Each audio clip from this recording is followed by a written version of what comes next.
Kiedy to będzie gotowe? Trzeba zrobić jeszcze parę testów. Ta operacja rozgrywa się już od 7 dni. Co wy dotąd robiliście? Gdybyście wiedzieli, jak syntetyzować binarny środek paraliżujący, tysiące ludzi dostałoby śmiertelnego ataku. No dobrze, pójdę do domu i podleję kwiatki. Polskie akcenty w grach to rzadkość. Nasz kraj zazwyczaj jest pomijany przez producentów, bądź w niektórych grach w ogóle nie istnieje. Dlatego cieszymy się, jak pojawi się cokolwiek, co możemy rozpoznać i jest nasze, polskie. Choć nie ma problemu, aby zebrać 10 takich gier, postanowiłem ograniczyć się oczywiście tylko do zagranicznych producentów.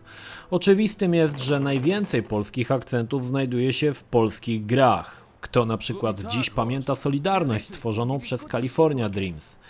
Zebrałem 10 najlepszych polskich akcentów w grach, jakie możemy znaleźć. Czasami umieszczonych świadomie, czasami nie bardzo, ale cieszą zawsze tak samo mocno. Rainbow Six. W tej taktycznej strzelaninie jedną z komandosów elitarnej jednostki Rainbow Six jest nasza rodaczka, Kazimiera Rakuzanka.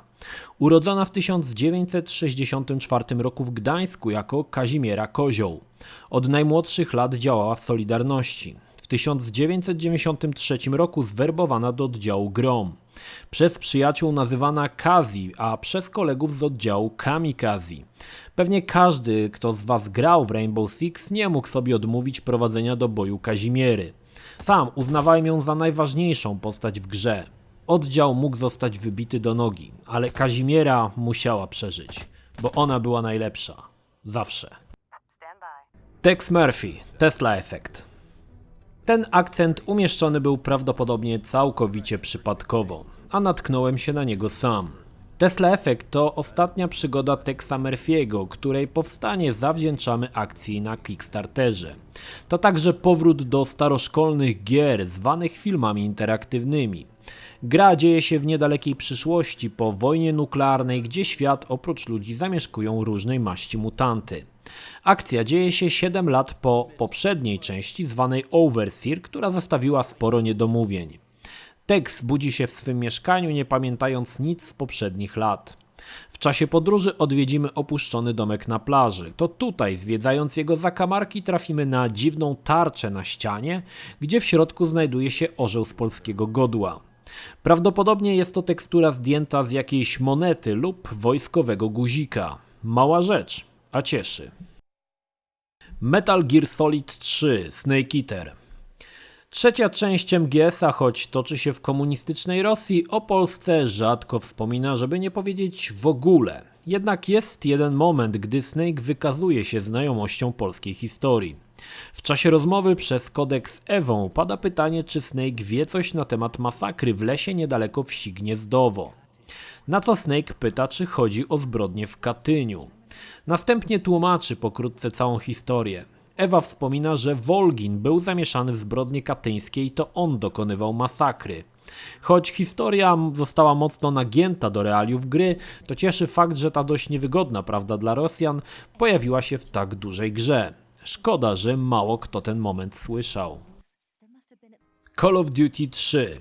Polacy w popularnej serii wojennych strzelanin nigdy nie byli zbytnio eksponowani.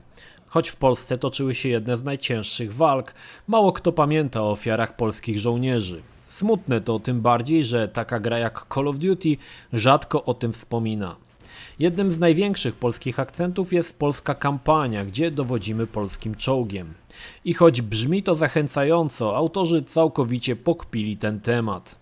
A więc wcielamy się w Wojciecha Bohatera, a towarzyszą nam takie swojaki jak major Stan Papa Jack Jackowicz, kapral Joachim Lucky Rud Rudiński, sierżant Łukasz Bang Boom Kolwalski oraz Marek Beksa Ulan. Same swojskie nazwy, nie ma co. Jako oddział pokonują niejakiego Czarnego Barona i jego wspaniały czołg, a później podczas ataku na wzgórze 262 połowa oddziału ginie podczas desperackiej obrony przed niemieckimi czołgami. Szkoda, że z poświęcenia Polaków wyszła śmieszność. Najbardziej zastanawia mnie ten Kolwalski.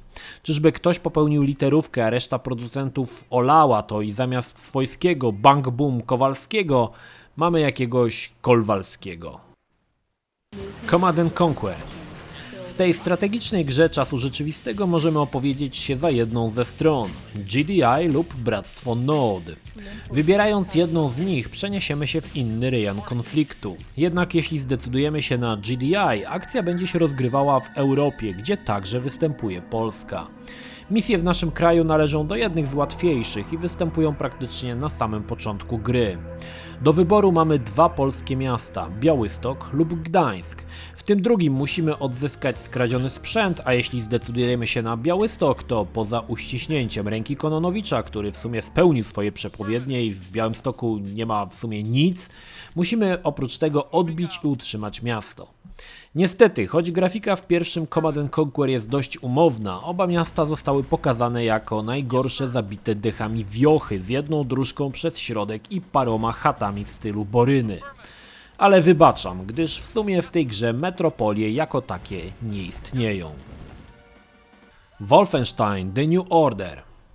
Choć Wolfenstein ma bohatera polskiego pochodzenia, to jednak mnie najbardziej urzekł poziom, który dzieje się w polskim szpitalu psychiatrycznym w miejscowości Mała Wieś. Tutaj też pojawia się Ania Oliwa, która wraz z rodzicami ten szpital prowadzi. Cieszy niezmiernie fakt, że wszelkie dialogi są prowadzone w języku polskim.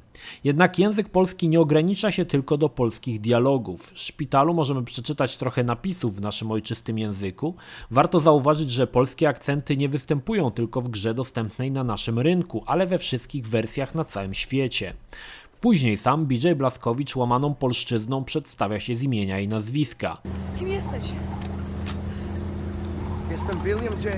Blazkowicz, Ranger, Army, USA. W tym momencie aż duma nas rozpiera. Później Ania i BJ odwiedzają jej dziadków, gdzie znów możemy usłyszeć naszą słowiańską mowę. Możemy także odnaleźć 2 numery magazynu o wdzięcznej nazwie Mój Shop.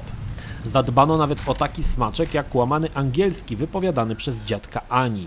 A jest to odmiana angielskiego, którą posługuje się wielu naszych rodaków do dziś. The road is not safe. You kill the Nazis. Here. W rozszerzeniu do Assassin's Creed Brotherhood mamy możliwość wykonać parę misji dla samego Mikołaja Kopernika. Jego wygląd był wzorowany na najbardziej znanym portrecie, a spotykamy go w momencie, jak publicznie próbuje wygłosić wykład na Palazzo Sintorio, gdzie zostaje zaatakowany przez ludzi Borgi. Same misje, w których bierzemy udział, nie są niczym specjalnym. Ochrona, dostarczenie listów czy w końcu zabójstwo. Autorzy jednak nie pokpili sprawy i faktycznie około 1500 roku Kopernik przebywał w Rzymie, gdzie dawał wykłady i obserwował zaćmienie, co też zostało w grze pokazane. Tutaj też Kopernik dzieli się swoimi odkryciami na temat Słońca i planet z Ezio. Cieszy fakt, że Ubi tak starannie starało się wpleść Kopernika w trylogię Auditore. Tylko zastanawia mnie jedna kwestia, przecież Kopernik była kobietą. F-19 Stealth Fighter. Ta stareńka gra z 1988 roku była symulatorem lotniczym, które w tamtych czasach były dość popularne. Siadaliśmy za sterami niewidzialnego myśliwca F-19, na którego pokładzie odbywaliśmy szereg misji.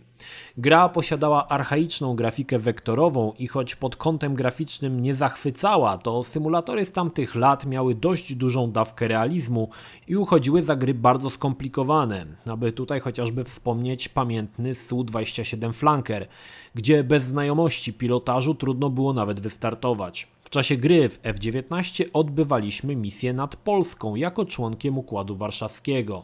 I najczęściej były to misje, w których musieliśmy coś zniszczyć. Czasami był to radar w Słupsku czy most w Radomiu, po którym przechodziła chytra baba z 3 cytrynami, lub budynki w Gdańsku. Cieszył fakt, że Polska jest obecna w grze, jednak bombardowanie rodzimych miast już takie radosne nie było. Ale warto pamiętać, że Polska nie zawsze była traktowana jak ofiara, ale czasami jako i agresor. Velvet Assassin. W Velvet Assassin wcielamy się w brytyjską agentkę Violet Summer, która była wzorowana na autentycznej postaci brytyjskiego szpiega niejakiej Violet Szabo. W trakcie 8. misji odwiedzimy warszawskie getto. Zaczynamy grę w kanałach, gdzie natykamy się na wisielca. Wychodząc z kanałów wszystko jest skąpane w brązowych kolorach, co ma wprowadzić poczucie beznadziejności. Podróży towarzyszą zniszczone kamienice, wywleczone z domów meble oraz ciała na ulicach rozstrzelanych ludzi, a wśród nich kobiet i dzieci. Autorzy odwzorowali nawet kładkę, która służyła jako punkt kontrolny. Deweloper przedstawił zniszczoną Warszawę z należytą powagą i grając w ten poziom nieraz miałem ciarki na plecach, pokonując kolejne sekwencje tego dość krótkiego poziomu. Jagged Alliance 2. Ta zapomniana już trochę taktyczna strzelanina o najemnikach także ma swój polski akcent. Podobnie jak w Rainbow Six, tak tutaj mamy naszego rodaka jako jednego z najemnych żołnierzy. Jest nim Bobby Gontarski o wdzięcznej ksywce Steroid. Steroid jest byłym strażakiem, niestety nie wiadomo z jakiego miasta pochodzi, jednak jego ksywka zobowiązuje i możemy się dowiedzieć, że odmówił oddania do testu próbki swojej uryny. Dodatkowo ciekawy smaczek, że Gontarski nie lubi pracować w oddziale, w którym są Rosjanie. Pewnie jesteście ciekawi, jakie to wybitne umiejętności deweloper podarował naszemu Polakowi. No cóż, Steroid otwiera praktycznie wszystkie zamki, najchętniej za pomocą łomu. Niestety nie grzeszy też inteligencją, sypiąc idiotycznymi i żenującymi komentarzami. I spy the evil peoples. Paliwo? Zamknij się, Paweł. Dorośli rozmawiają. Jak chcemy palić, to palimy. Materiały wybuchowe, paliwo. Gadasz jak stara baba. Mam nadzieję, że ci idioci nie poszli znowu zapalić. Ostrzegałem ich. Jak kurasz ich przełapie, nabije ich durne łby na drągi i przyozdobi sobie nimi biuro.